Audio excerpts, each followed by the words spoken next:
In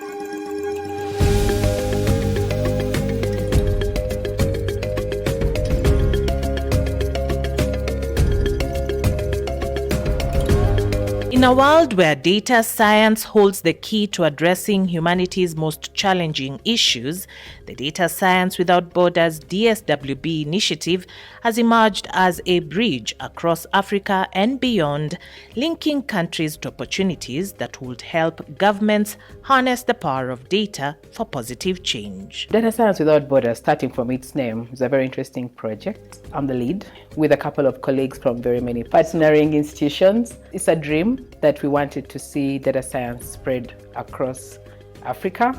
We always know that Africa has been known to lag behind the Industrial Revolution, but with the advent of AI and data science, we wanted a project that will bring partners in the African continent. We'll look at institutions coming together to start to harness the power of this new technology, to leverage their data sets, and to build capacity in data science and AI to help Africa realize its dreams through data. Launched in February 2024, DSWB continues to empower African scientists to champion data-driven solutions. By breaking barriers and strengthening systems, DSWB is driving innovation and creating lasting impact across Africa. Many times it's been said Africa needs to leapfrog. Yes, we need to leapfrog. We need to catch up with AI. We shouldn't be left behind, but we need to fix the processes that will get us there. Look for the data. Where is it? Is it in good quality? Do we have the people who are going to mine this data, analyze the data? Do they have the skill sets? Do we have the infrastructure to actually do the analysis and punch all these analyses out there? And of course, the governance. You know that Africa has a lot of data governance, diversity. How do we get to that point? How do we learn from the different countries? And once we fix these important pillars, even as we leapfrog, it will be the successful, effective use of data science and AI in Africa. With passion, commitment, and collaboration, we can continue building a future where borders do not limit progress and where data science empowers us all.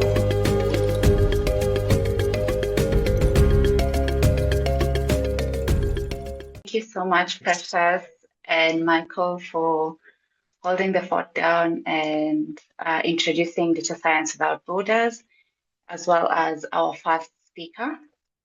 So I will hand it over to Professor Sharifa, who will be taking us through, fair data practices and decolonized data. And then later on, we'll have Dr. Jess Cow from the Digital Research Academy, who will be taking us through the community aspect and setting up these practices.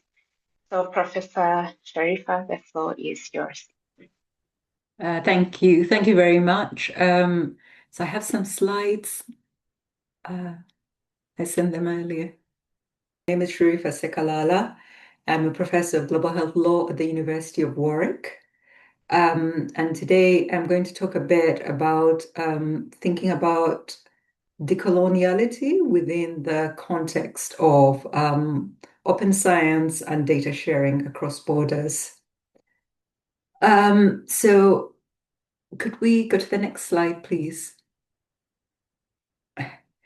So increasingly, there are many calls to share data, and data is really being seen as something that's important for solving many societal solutions.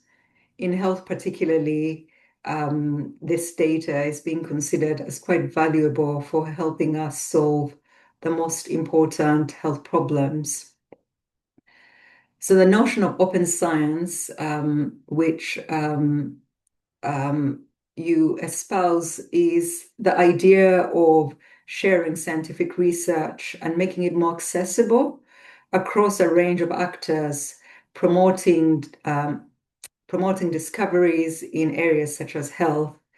So the idea of data sharing is quite central to this, and open science at its very basic level tries to encourage us to think about transparent, reproducible, and publicly accessible research with open data as a key pillar. So the video that we saw at the beginning was really quite central to this idea of data across borders, but also thinking about things like the quality of the data, the fact that people can use it easily and so it's accessible, which I think is pretty important. So the FAIR principles translate this notion of open science into some idea of the technical requirements that you need. So the data must be findable, it must be accessible, it must be interpretable. So that means that it can move from one system to another. It must be reusable across domains.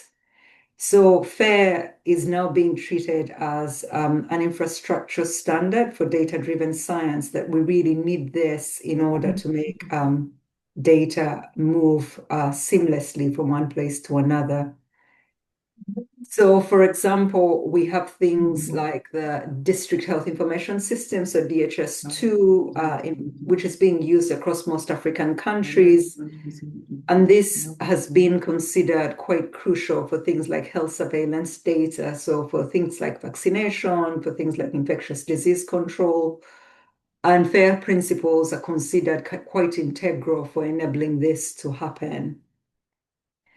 They also enable us to think about reproducibility. So the idea that we want not only to kind of think about the data as we have it, but whether or not we can then test some things and ensure that the data is right, that we've understood them correctly.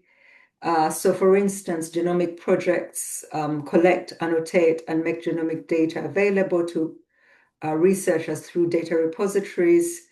And one of the things we're trying to ensure is that some of this data is reproducible so that we can then test against various principles.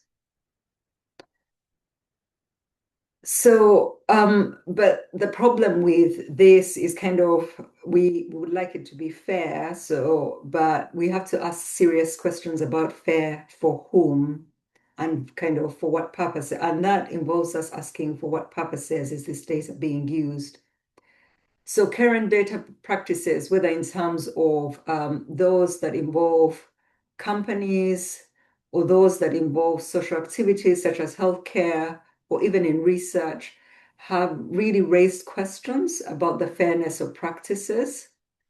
This is due to both historical factors. So where, for instance, in terms of colonial legacies, we had research that was inherently unfair. For instance, on the African continent, a lot of the research practices that we had were inherently colonial. They were extractivist.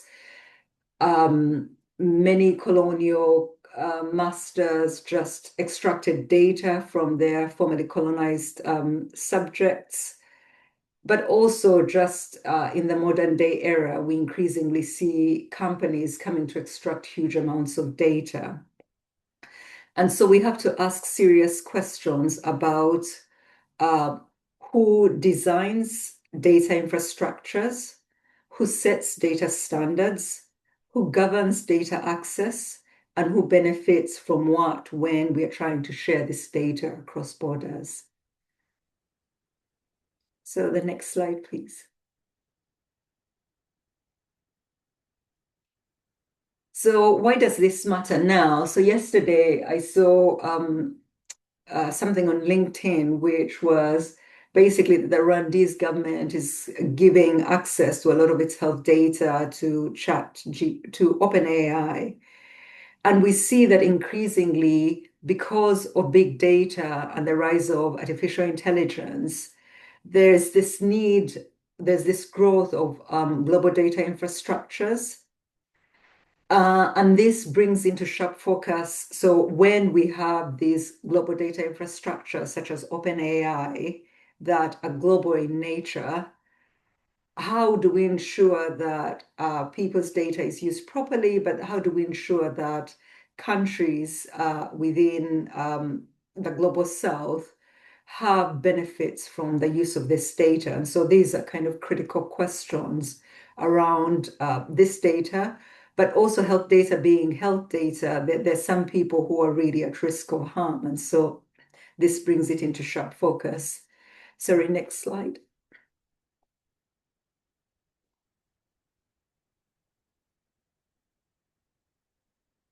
Sorry, next slide.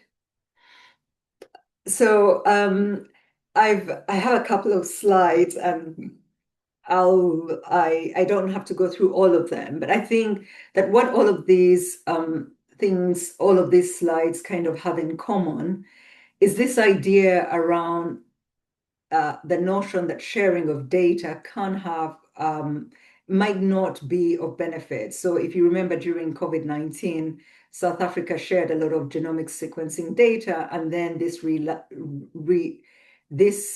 led to travel bans against African countries. So in some ways, it had been penalized for the idea of sharing data.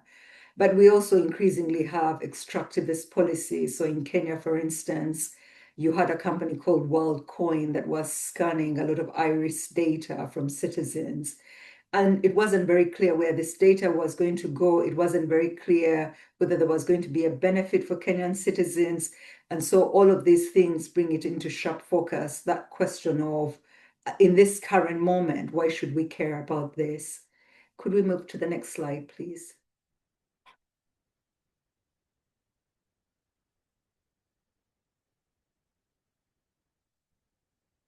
And so that makes us think really of, so these two notions of open science as a set of principles, but also kind of the concept of the FAIR principles, which I explained earlier, and I won't go into detail with that, but the slides are available if anybody would like to look at them after the end of the presentation. Could we go to the next slide, please?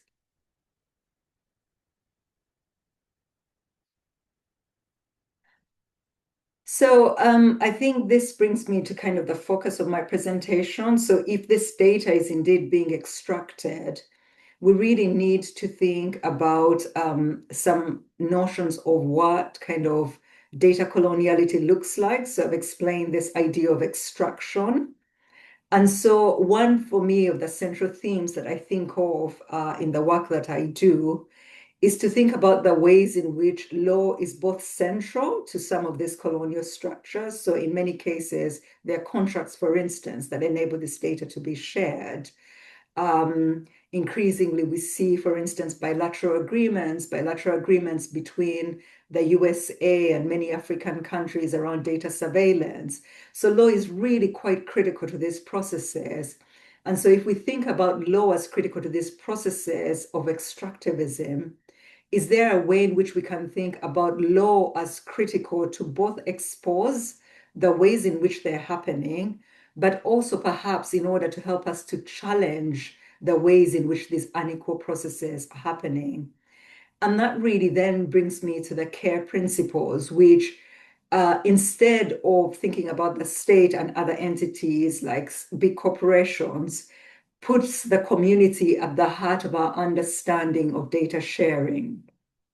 So the care principles, which are collective benefit, authority to control, which are collective benefit, authority to control, responsibility, ethics, can complement the FAIR principles, which really at their heart want to share data as widely as possible in order to enable us to really rethink how data has been shared in the past, so the history of these colonial legacies, but instead of kind of living like just being a critique. Sorry, I think there's a message to me. Okay, sorry. Yeah, that's fine. So instead of just having a critique, we can then think about something that really puts the community at the heart of some of these legal agreements that enable us to share data. Sorry, next slide, please.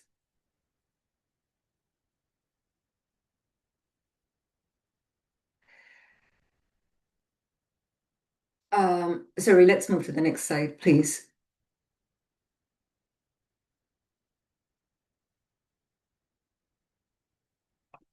Okay, and so kind of how do we do this if we want to put communities at the heart of these new arrangements that we might want? We might want to think about questions of standardization. So the video you saw at the beginning of this presentation, before I started making the presentation, one of the things that they talk about is that in order to share this data across borders for the most benefit, you must have it standardized. So you must have it in a way that is legible and understandable for people across different research communities, for instance. But the problem with standardization is that standardization risks erasing kind of certain things that you might want to think of as really unique to certain people. So that in standardization, we get rid of certain communities who really want you to understand their particular material circumstances. And so if we then put communities at the heart of it, we then ask these questions of how far are you going? Are you erasing certain communities when you're creating this standardization? And that might lead to different mechanisms of standardizations from the ones that we understand now. The second one might ask questions around benefit sharing. So how are we deriving benefits beyond just value extraction, beyond just treating this data as an asset? Are we moving beyond the symbolic where the government says we will derive some benefit just because this company now owns the data, to really thinking about how those communities might have some benefit? The third one is governance. So a lot of this governance has been very high level governance. But one of the things that we might want to think about is how to involve communities in meaningful ways in this governance so that people understand the terms through which this is happening. And the last one is really thinking about the role of the state.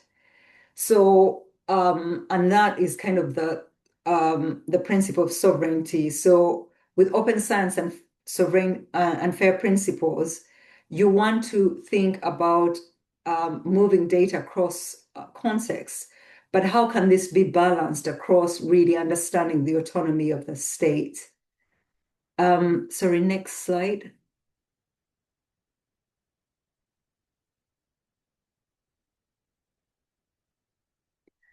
So when we are thinking about these decolonial approaches, what we are thinking about doing is thinking about disrupting entrenched hierarchies in the current open science and data practices. And this calls for understanding different ways of knowing and thinking that challenge the Western paradigm. It calls for governance that is centered differently. It calls for different infrastructure systems that prioritize equity, inclusivity, and reciprocity, while respecting community sovereignty over data. And so it moves beyond thinking about this mechanistic control of we just need to move the data, into thinking about a transformation, not just in policy, but of values, design, but also in the institutional power structures. Next slide, please. And so the central question then becomes, how do we build this decolonized data practice? And this can be done following the design principles that can really pair the FAIR principles with CARE principles. So, and I'm going to talk about a couple of ways in which this might be done. So this might involve things like a requirement that data sets from the Global South, or those which involve indigenous and marginalized communities, center community values or advocate for community-led governance of the data sets. And this would be beyond just kind of saying there's just somebody from that community, but like seriously involving the communities, say, how do you want us to use this data? What benefits do you want to derive from it? Is it culturally appropriate? The kinds of things that we are suggesting. So that will ensure that data is not only structured and interoperable, but it will ensure that accessibility does not come at the expense of community autonomy.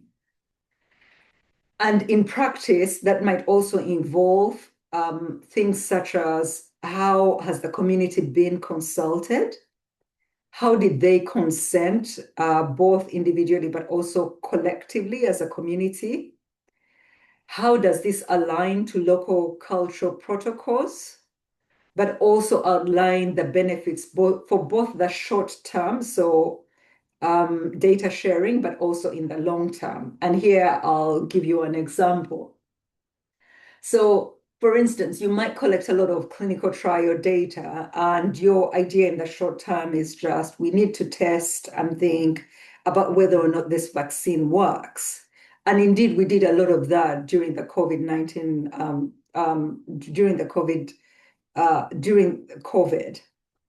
But you might want to build into that some notion of a long-term thinking of fairness across the board that makes you then think about, in the long term, how do we ensure that just this one vaccine trial, amongst all the other vaccine trials we do, is going to, in the long term, enable us to think about things like vaccine justice or justice around access to medicine, so that there is a coherent thread that's running through your work that you're doing around sharing data.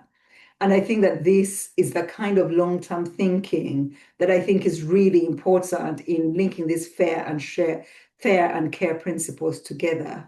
So that then ensures that you're thinking about responsible and ethical openness, both in the short term, but really also in the long term. Next slide, please. Next slide, please. The next thing is to think about governance, and this is really about making those spaces for local communities. And this must involve two steps. So one is about representation that just moves beyond that kind of like, oh, we just have one representative and they help us to do things. It must involve co-designing on access tiers, really thinking about licensing, secondary use of data, and it also must be representation that is into the long term, because with a lot of these things, representation is usually a one-time thing. So you're represented at the point of collecting data, but there is not enough thought being given to representation across the use of the data cycle, especially around the secondary use of data. The second thing is around capacity.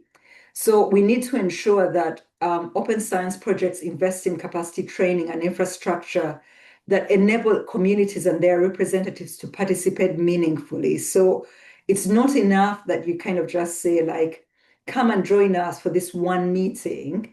Really, in order to take a decolonial approach, it calls for really thinking about how that decision-making will be sustained into the long term. And that involves training people around thinking around those governance decisions. Next slide, please. The next one is around infrastructure and standard setting.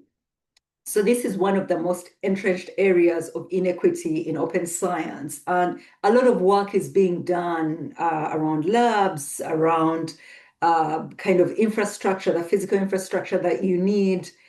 But I think we really need to think about who builds, maintains the technological infrastructure, so the hardware that you need, the legal infrastructure, but also the social infrastructure that enables these data flows.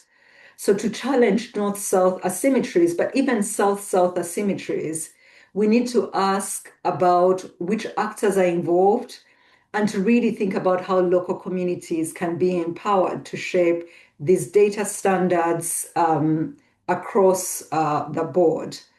We need to ensure that these infrastructure decisions are also made not just at the beginning, but also to ensure how they will be sustained over the lifetime of these data controls. Because in many cases, we give permission and we create a lot of infrastructure at the beginning, but there is not enough infrastructure for communities to both monitor and look at the development, especially around the secondary use of data over the course of these data sharing agreements. So many repositories at the moment where we share our data collectively really depend on support from the global north. So this includes funding of the initial repositories, but also cloud support. And a decolonial approach really necessitates that we think through that approach and think about the sustainability of these infrastructures in order to ensure that we are increasingly using open source software that is not that doesn't belong to one company, decentralized technological architectures, but we are also building capacity in the global south so that people can govern their data on their own terms. And we must also then have a pluralistic approach that counts, that makes us think about the governance of this data in different ways. And also that questions what we count as data in many of these contexts. Next slide, please. And so in some things to take away from this is to really think that decolonial approaches can be quite central to the ways in which we think about data governance and open science, but really that necessitates us thinking who decides, whose knowledge is valued, and within which global data systems. And open science must address power and not just access. So let's not get caught up in just how do we make it happen, but let's really critique who has the power within these processes. Adding fair and care together can enable us to have a stronger governance framework. And so it's really important to put communities at the heart of the work that we do in this process. Next slide, please. So decolonizing data, for me, really, the main thing to think about is that it's an ongoing process. And where we have really fallen short in the past is to just think about the first process. But if we are thinking about this data as something that is going to become something else within AI, then we really need to think about it as an ongoing collective process that is not just an add-on when we do things now, but really that is going to sustain us into the future. So final slide.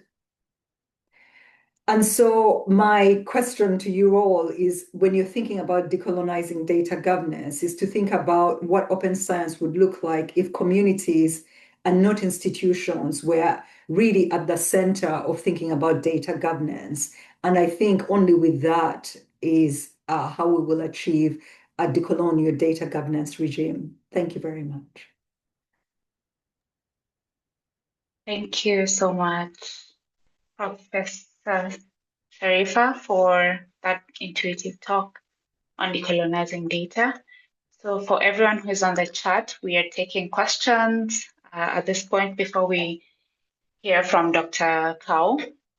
And if you're looking at the Etherpad, questions are from line 64 of the Etherpad. So you can put in your questions, or if you feel comfortable, you can just raise up your hand, unmute, and ask a question.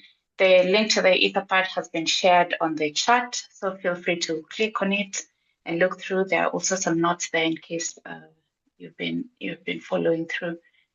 So I do have some questions of my own, Prof. And you've said to truly build decolonial practices, we should center communities. But we know, as we are here in Africa, mostly FAIR is on paper and not necessarily with the communities. So how can we ensure that research projects check in a simple and honest way whether data practices are fair for the community and not just fair on paper? Because sometimes they just say, this can be findable, here's a link, and here's how we've made it findable for people. Here's how it can be accessed. And sometimes it's not even reproducible, but they claim it to be. So how can we truly center communities, and not just on paper, but practically? Thanks. So I think that this is quite tricky, and I've been thinking a lot about, I guess, how you change systems. So I think we can change systems at many different, in many different ways. So one is to give communities the tools that they need in order to make challenges.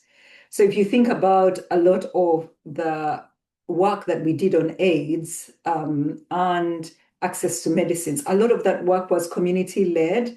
And if we give the communities the tools to monitor, for instance, to create their own monitoring mechanisms, to create advocacy so that they can speak to governments, to courts, in order to make demands, I think that will be quite useful. So that community capacity work, I think, is useful. The second strand, I think, of this work is around funders. So some funders are changing. Funders like Wellcome Trust are demanding more of the projects that they lead. They're creating whistleblowing mechanisms. And so there is that work that is happening at the funding level in order to ensure that communities are being an essential part of co-design. And I think, again, really linking communities that we work with into this work so that we take them, and if they're involved in one project where they do it, they can be more demanding in the next project. They can say, well, we did this in the other project, so now we want to be heard. So I think that would be really useful. I think the third stage is the level of governance. So research doesn't occur in a vacuum. We have ethical boards that, again, have been stuck at a point in time before the research begins. But some ethical boards are now taking seriously ongoing monitoring of research projects. And I think this is going to become really important with the secondary use of data, because with all of these AI projects, you're going to have really secondary use of data in ways that were unimaginable when you collected the original data set. And I think those boards really have quite a lot of power to then again demand that communities become a part of that conversation again.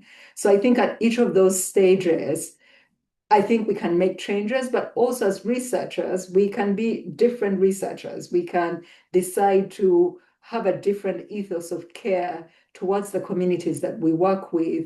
And webinars like this are really useful for us to have these collective discussions about the kind of research environment that we want to work in and how we want to work with the communities who we want to, like, you work with communities because you want to make something better. And I think if we have that, then that's really useful for us as an ethos. Yeah, thank you for that. It really does make sense. So just to follow up, because I'm seeing no questions on the chat yet, but I have one that's burning. On the So I rare think occasion that... Chatendra's hand is up. Okay. Okay, thank you so much, Prof. Sharifa. So for me, because I work in this area of cultural heritage and artificial intelligence, and I've been working with communities in South Africa and Cambodia. And one of the key questions that I always get is, how do we define decolonization? At what point does decolonization start from a community perspective? And especially within the context of these FAIR principles, are they actually global South-centric, or we are just taking them from paper and we are putting them to, to suit the communities that we're working with? Because then again, it's an issue of communities that've got data that they refer to as sensitive, which is not supposed to be findable. So how do we balance all those things? And then another question is on the aspect of decentralization of the compute system. And looking at the situation of Global South, I would say Africa and other countries or other regions within the Global South. I think there are a lot of issues that comes with this compute system, compute infrastructure related to climate change, related to energy. How do we tackle all those issues? And yeah. Okay, very big questions. So I think the first one, I think that for me, this is why you really need to link fair with care. So that just having the one where you're just thinking about the data flow is really just deeply problematic. And so if you don't really link the fair principles with the care ones that align the community and make it central to really understanding the ways in which the data set should be managed, should be have some cultural benefit, then you really can't, for me, like decolonize. So where does decolonization come from? So like this is an interesting question. So I have this with I have this a lot, and I think we must kind of think about decolonization as, in some ways, as one, a process, but also a process that enables an ongoing collective process, but that enables us to challenge power. And I think that the danger, I guess, with all of these decolonial projects is that we then move beyond kind of data is extracted for the benefit of the global north, and instead it becomes extracted for the benefit of the elite in the global south. And so, and as academics, we're all part of this elite project. But I think really questioning why, so I'm in health, you're in cultural heritage, that in many of these instances, we begin some of these processes because we care deeply about communities and we want to make the outcomes of those communities better. So nobody becomes a researcher to become rich, I don't think. I might be wrong, but I think it's highly unlikely that you become a researcher to become rich. I think there are easier ways of becoming rich than becoming a researcher. And I think that that is really useful to think about that when you're thinking about kind of decoloniality, is that what was the fundamental thing that drives and animates your research, and really keeping that quite central to your notions of really breaking apart those power imbalances that can make change. The question of infrastructure is an important one, but also really thinking about the long term with those infrastructure needs. And for me, that's where some questions become like super important around data for whom, for what, and for what purposes. Because I think that there is a danger that we just think we all need AI. We need AI for like a zillion things without thinking through whether we actually need that AI to be doing all of these things. Do we need to use health data to create video games? I'm not sure, but we could have an example where we start doing that. And I think that part for me of thinking about infrastructure is really governments taking the long term very seriously. And that again goes back to, why are we using this health data? What are we using it for? And that will then enable us to, I think, be a bit more ecological when we are thinking about the competing interests around some of those infrastructure needs. And that, I think, is also useful for even just the data that we collect, is that I think sometimes we just collect data because we can, and then we just collect a lot of it. And some of it is contradictory data, is unnecessary data. People don't want to give it. So really thinking through some of those questions as part of longer infrastructure governance, I think, is really important. But yeah, two really excellent questions. Thank you. Thank you, Tatenda. Professor Sharifa, there are more questions on the Etherpad. And because we are a bit strapped for time, we'd like to have Dr. Kao also giving her presentation and also taking questions. So if you can look at the Etherpad and answer them there. Okay, thanks. So Thank you. Okay, thank you so much for your presentation. So I will go ahead and introduce Dr. Joyce Kao.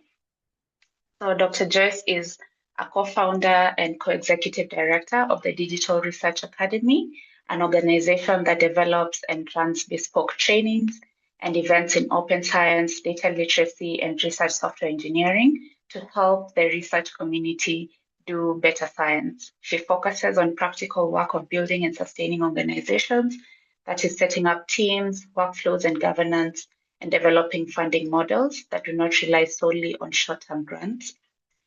Trained as a computational biologist, she previously worked as a researcher in the life sciences and brings this first-hand experience into how she builds and supports research, supporting organizations. She's the co-founder of Open Innovation in Life Science, a not-for-profit association in Switzerland that supports early career life science researchers to learn more about and use open science practices. So Dr. Kao will be speaking in this webinar, tackling fair data practices, how they can be revised and redefined through decolonial approaches with a focus on the local context, community governance, and ethical responsibility. Welcome, Dr. Kao. Thanks very much.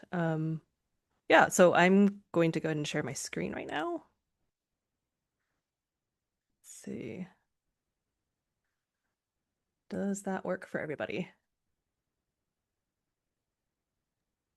Yes, I can see your slides. Okay.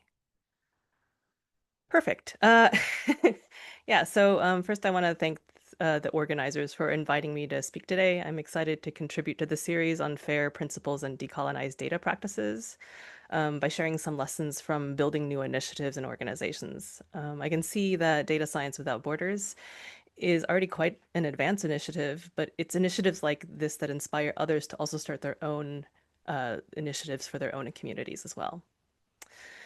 So I've titled this talk Beyond Good Intentions because I believe everyone here is driven by a genuine desire to do good and make the world a better place. Today, I want to explore how we can translate these good intentions into durable, impactful initiatives by borrowing lessons from entrepreneurship and also my own experiences from building the Digital Research Academy in the past few years. So I think Laura did a really good introduction, but I will, I guess, do it again. I will want to begin by sharing a little about my own path. So like Laura shared, I started off as a researcher. I was fascinated by all sorts of things, genomes, behavior, and evolution over time. That curiosity took me in so many directions. I studied fruit fly genetics, animal behavior, barnacles. I worked at all kinds of data, genomes, images, you name it, I've worked with it. I maybe obsessed a little too hard and ended up with a doctorate in bioinformatics. After that, I immersed myself in the Swiss startup scene where I tried my hand at a couple startups that ultimately didn't succeed, but they taught me invaluable lessons about risk, iteration, and creativity. During COVID, I stepped outside academia for a bit and worked as a web developer and data scientist in an architecture and visualization firm. And at the same time, I also started my first open science initiative, the Open Innovation and Life Sciences Association in Switzerland. After moving to Germany, I worked as a project manager on EU-funded research projects, and not long after that, I met my co-founder for the Digital Research Academy, Heidi Seibold, and we started building the academy. So now when I show this as a timeline, it looks like a neat, logical progression, but that's only a half-truth or a half-lie, depending on whether you're a glass half full or glass half empty kind of person. In reality, my path looks much more like this. Full of detours, pivots, experiments, false starts, and a mix of failures and successes. There was no master plan, no straight line from point A to point B. And that's exactly why I'm sharing the story. Because building new initiatives around fair data practices, open science, or open innovation looks very much the same. There's no single right path, and almost never a direct one. Along the way, you encounter unexpected hiccups, funding shifts, team changes, legal or administrative barriers, and moments when you realize that the original idea isn't quite right. So this brings me to my first takeaway of my talk. There is no right way to build an organization. I'm sorry to report there's no secret formula or 6 easy steps quick fix guide on this. A lot of building organizations is a lot of trial and error. I'm not saying to ignore all those self-help resources out there, including this talk. I myself use a lot of these resources and have also talked to a lot of other founders or career coaches for advice on many challenges faced while building new organizations. Every initiative and organization has their own unique origin story, and you can't predict what that's going to be. You can just do your best to gather information and make the best decisions you can with what you know at that particular point in time. What is hugely useful, though, in these times of uncertainty is having a clear mission and vision. Those are what help guide decisions when the path twists, when you need to pivot, and when you're unsure which direction to take next. And that would be my second takeaway I want to share today. Having a clear mission and vision. Those are what help guide decisions when the path is unclear. Both for new initiatives and also established organizations. At every stage of building something new or leading something that already exists, you're constantly faced with decisions, both small and large. A clear sense of why you're doing this work in the first place and is what helps guide these decisions when the path isn't obvious. So what exactly do I mean by mission and vision statements? Simply put, your mission is your purpose, why the organization exists. Your vision is what you're trying to achieve in the long term, the impact you're hoping to make. These statements aren't just words on a page.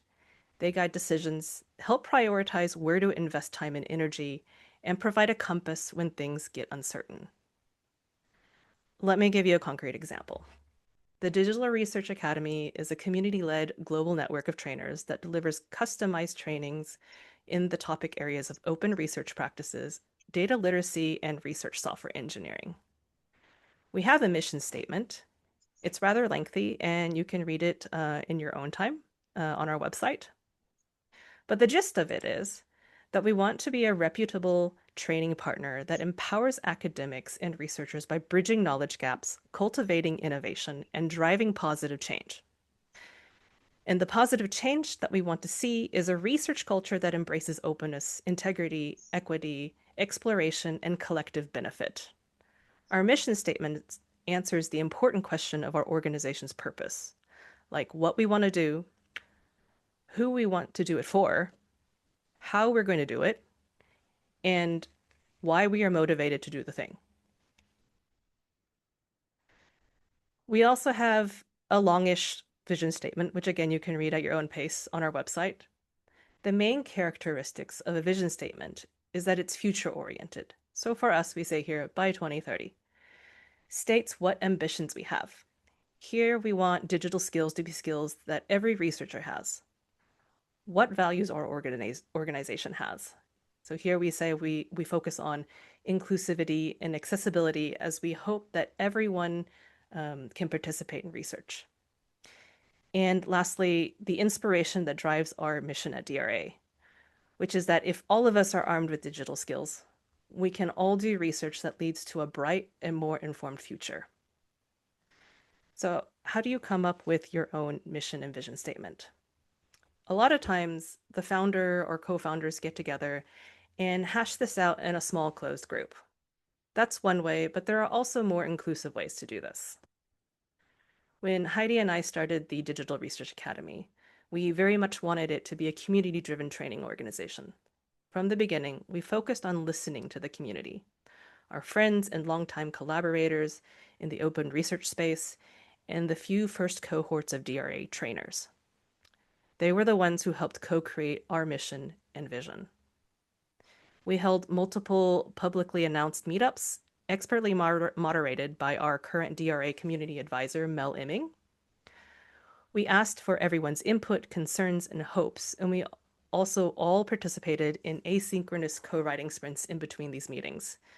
The mission and vision statements weren't just top-down declarations, they were co-created. And alongside them, we also developed guiding principles to help steer, oh, what happened there? To help steer, here we go, okay. To help steer every decision and activity at DRA. So this leads naturally to the next takeaway message. Listen to the community and design for their real needs. This principle is crucial whether you're building a fair data initiative, an open science project, or a startup. It's surprisingly common for early stage startups to spend months or even years building something that nobody actually needs. They perfect like a shiny, bug-free app, only to discover that the problem that they thought they were solving doesn't exist. In the startup world, incubator programs always start with the same advice. Go out into the real world, and talk to people. Interview potential users, understand their pain points. Don't start designing the solution until you understand the problem. At DRA, we applied exactly this approach by engaging deeply with our trainer community early on. We identified what they needed from a training organization and then built the structure, programs, and support systems around those needs. The principle is simple: build for the problem or need, not for just the sake of building. And that mindset can save time, resources, and ultimately create something that the community genuinely values. It's also important to recognize that a community is rarely a single homogeneous group. At DRA, I've talked a lot about our community of trainers, and that community sits within a much larger ecosystem. There are learners who participate in our courses and events. There are universities, institutions, and professional networks who invite our trainers and engage with our network. Each of these groups brings different needs, expectations, and constraints. And the ecosystem becomes even more complex when we work on grant-funded projects supported by national or international funding bodies. These funders often operate on a different scale and have priorities that don't always align neatly with those of trainers, learners, or institutions. And then, of course, there are other nonprofits, NGOs, and SMEs that we sometimes collaborate with. Building and sustaining an organization like DRA means constantly navigating these overlapping communities, understanding different roles, and making intentional decisions that respect those differences. This kind of ecosystem mapping is sometimes called stakeholder analysis in the big business literature. It helps clarify who's involved, what matters to different groups, and how decisions affect them. It's a useful tool as long as we apply it thoughtfully and critically. Dr. Sekalala explored this in depth in the previous talk, particularly the complexity of different actors involved, their motivations, and the consequences that need to be considered when designing decolonial approaches to data practices. So I feel like at this point, I've painted a pretty bleak picture of how complex building a new initiative can look like. It looks like a horrendously gargantuan task. And I wish I could tell everybody here it isn't, because it is. However, you don't have to tackle it all in one day and all at once. And you don't have to get every step right, whatever that might be. I mentioned earlier that building new initiatives is a lot of trial and error. It's a lot of trying things out, and if it doesn't work, learning from it, and then trying something else. So this leads me to my next takeaway message. You don't have to solve everything at once. Start small, learn fast, and adapt along the way. The technology sector has a fancy term for practicing exactly this, and this is called being agile.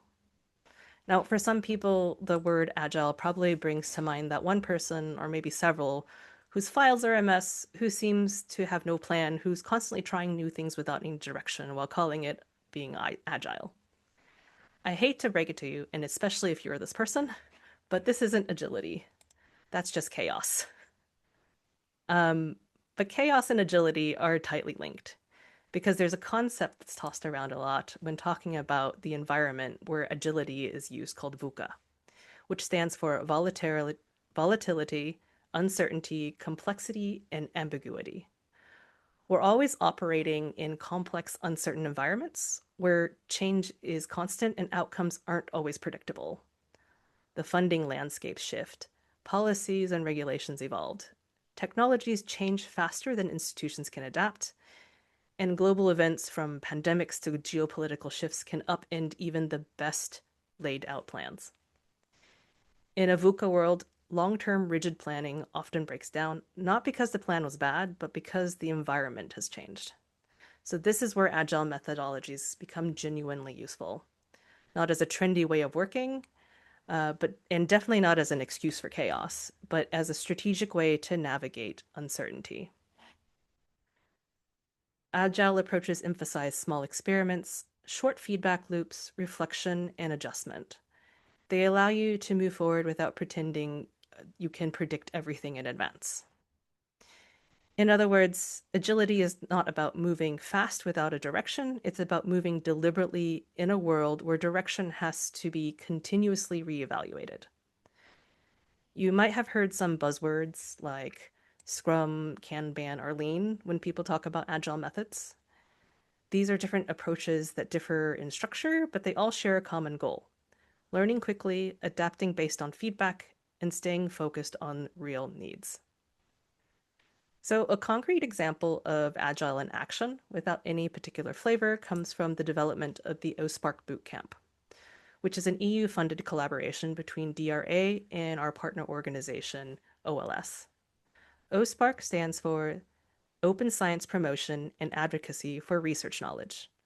Our goal is to empower the open science community by developing learning materials and training focused on marketing and outreach. It started because after talking to a lot of amazing open science initiatives and services, and also exchanging amongst ourselves, we realized that we all struggle with creating visibility for the work that we do. Anyways, when we began the project, we started off small. At last year's Open Science Retreat, we held a focus group to explore the challenges that open science initiatives face with outreach and marketing. From that discussion, supplemented with a literature search, we created a first version of a workbook. This was just the start. We then conducted multiple workshops at other events, and using those interactions to refine both the workbook and the workshop format. Each workshop gave us feedback on what worked, what didn't, and what participants actually needed. Next, we developed a short email course, which allowed us to test out ideas in an online format and to get further input for improvement of our curriculum. All of those pieces, focus group, workbook, workshops, email course, were gradually assembled into the full OSPARC Bootcamp, which kicks off this year. It's a 6-week online course followed by 2 intensive on-site days, helping open science initiatives develop promotion and outreach plans to increase awareness and engagement. There are still spaces available in the first iteration of the bootcamp kicking off in March with the on-site in Belfast. You can sign up or already take the free email course by scanning the QR code on the slides here. If you can't make it to the first bootcamp, there will also be 2 more iterations of the bootcamp this year, and these will only get better and better each time we do it and learn from them. Okay, I want to switch gears for a moment. So far, I've shared quite a few examples from the Digital Research Academy, and I've covered a lot of different aspects for building new initiatives.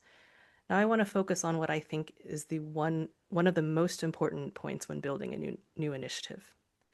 And that's working with the right people and building the right team. While ideas start initiatives, teams sustain them. I know I've mentioned this before that many factors matter, but if I had to pick one above the others, this is it. Having the right people with the right skills in place can make or break your initiative. I've tried my hand at a few startups pitching in front of peers, judges, and investors. And I've also been on the other side, judging teams at hackathons. But one thing became very clear. Investors don't just invest in ideas. They invest in the people who can make those ideas happen. They want to know whether the team has the expertise to deliver, how the members collaborate, and whether they can navigate challenges together along the way. Because investors, when they decide to invest, are also essentially in a long-term relationship with the team. The same principle applies when building new initiatives. And here, the investors are the funding agencies or foundations that give out grants. No one can do everything themselves. You need a team with complementary skills: technical, administrative, financial, legal, and domain expertise. A team that communicates, adapts, and works together through uncertainty. In Germany, there is this mythical creature called the eierlegenden Wollmilchsau. Translated is the egg-laying, wool and milk-producing pig. This animal supposedly provides everything you could ever need. The truth is, none of us can be that creature, literally and figuratively, and do every task well. That's why building the right team matters more than any single idea. In some startup programs, they teach the 3H model, hipster, hacker, hustler. This is not necessarily three separate persons, but rather a mix of creativity, technical skills, and execution savvy, because you have to make the thing. You have to make it look good, and then you have to sell the thing, or get people to use it. But beyond labels, the key lesson is the same: diversity of skills and perspectives. Your team collectively needs the knowledge and experience to handle real-world challenges, from technical hurdles to financial and legal requirements, because whether we like it or not, we operate in a larger, complex global ecosystem. Just like agile practices, you won't get this perfect on day one. I think it's already very challenging to even understand one's own strengths and weaknesses, much less figure out how you and your co-founders need to be supported. You'll iterate, learn, and adapt, building a team that complements each other's strengths and covers the gaps. When we first started the Digital Research Academy, it was just Heidi and me. Between the two of us, we could cover many of the skills needed to get things off the ground. And for the gaps we had, we leaned heavily on a trusted network of friends and supporters who generously shared their expertise. For example, Heidi brings an exceptional people skills and a deep experience in designing effective trainings. She also has a strong intuition for understanding what people actually need and how to translate that into meaningful learning experiences. I, on the other hand, enjoy administration and building the operational infrastructure that keeps an organization running. I also really love making business plans and co-creating strategic roadmaps. Now, it's not that Heidi and I couldn't do each other's jobs. We could if we really had to, with a lot of guidance and trust from the other person. But there's a big difference between doing something because you can and doing something because you genuinely love it. The difference matters when you're building something for the long term. As DRA grew in the past year, we were able to bring in people to further complement our skills. A community manager who thrives on engaging with our trainer community. A training success manager who loves organizing training logistics. And an administrative coordinator who also genuinely enjoys social media and outreach. Each addition made the organization stronger, not because we added more people, but because we added the right capabilities. Okay, but the people themselves are also pretty cool too. So I want to end by coming back to where I started, with the idea that there is no single right path, not for careers, not for building organizations. Building something meaningful doesn't require having everything figured out from the start. What it does require is clarity of purpose and a willingness to listen and the humility to build with others rather than for them. And in a world that is complex, progress starts small. You learn as you go, and you surround yourself with people whose skills and perspectives complement your own. That's as true for startups as it is for open science, fair data practices, and community-driven work. Beyond good intentions, what really makes a difference is how we show up, how we work together, how we make decisions, and how we build things that can last. And with that, I'd like to thank the organizers once again for creating this space for this conversation, and thank you all for your time and listening.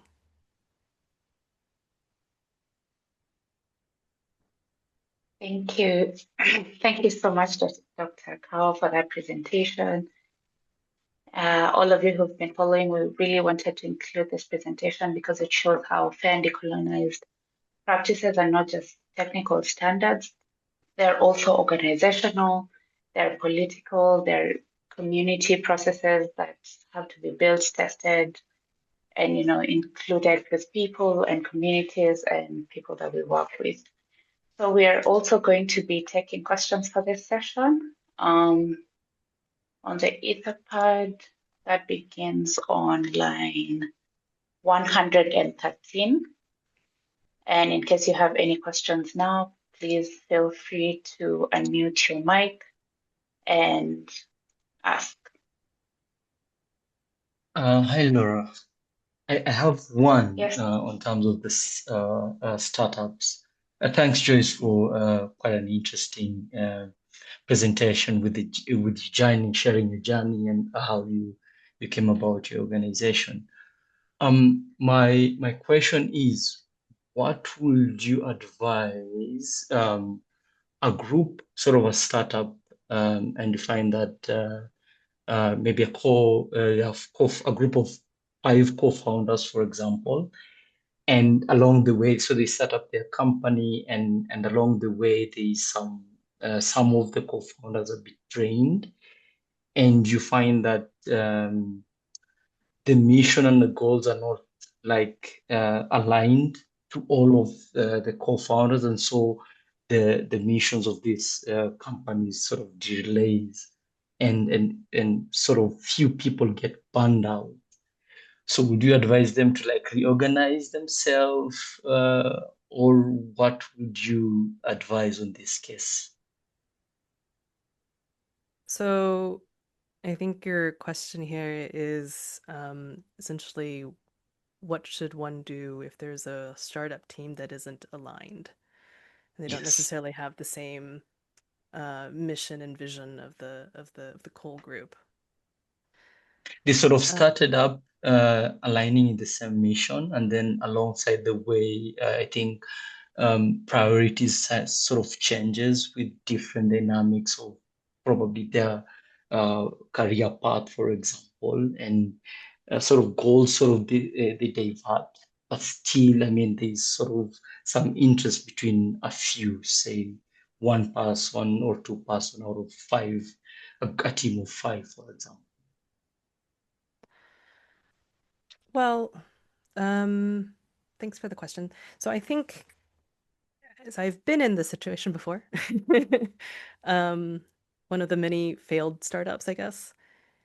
I think, so there's two things. So it could be that the whole team really wants to continue forward and really believes in the project that they want to do.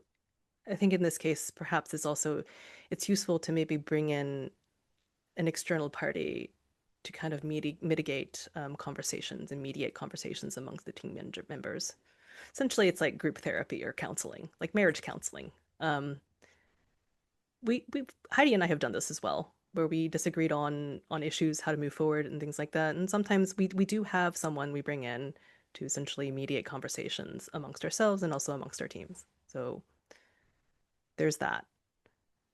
And I think the second thing is, which is probably not the most positive thing to hear, is I think it's also important to recognize when something doesn't work.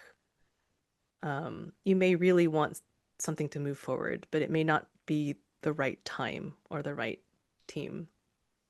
And I think it's a lot of looking within yourself and introspection to see, is this really the best way forward? I think, for example, there was a pause, like a big pause between, I guess, my startup life and also building the Digital Research Academy. Because at some point, I didn't want to just keep on doing startups for doing a startup's sake. I wanted to invest my time, which is a valuable resource. Like, your time is a valuable resource. It's not free. It costs. You need to eat, you need to live, you need to pay rent, right? Yeah, I guess, before just jumping into anything, the next thing, I really wanted to evaluate whether or not it was the right thing to jump into. So I think maybe what I'm trying to say is, like, maybe there should be some team self-introspection to just really be truthful with yourselves. It could be that you still all want to move forward in the end, but I think when you speak your heart and you speak truthfully with each other, and just have it all on above the table, I think this is when you can really move issues forward in a team.